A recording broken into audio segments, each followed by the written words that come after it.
Mga kabiyahe, nalagyan ko po ng aking GTR ng box kasi dahil pagka papasok sa trabaho ko hindi siya magamit kasi nga wala siyang box, wala rin U-box, no? Ayan, then siyempre pag umulan di yari na ako, kaya ito naglagyan ako ng box.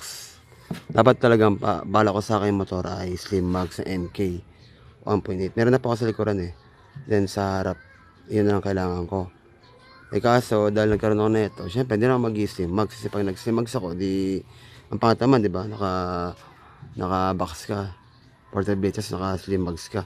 Yung mukhang ewan na Kaya ito.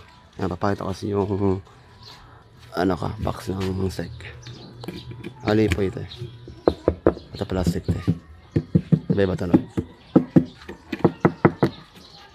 Plastic, alay. Baka di naman pag puro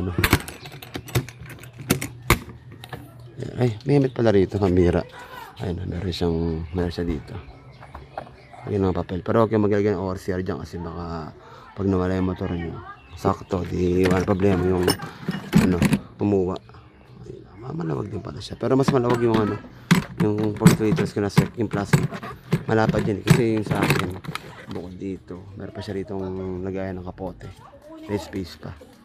Ayan, maganda na siya tingnan pero sa space mas malaki yung space ng plastic na sec box.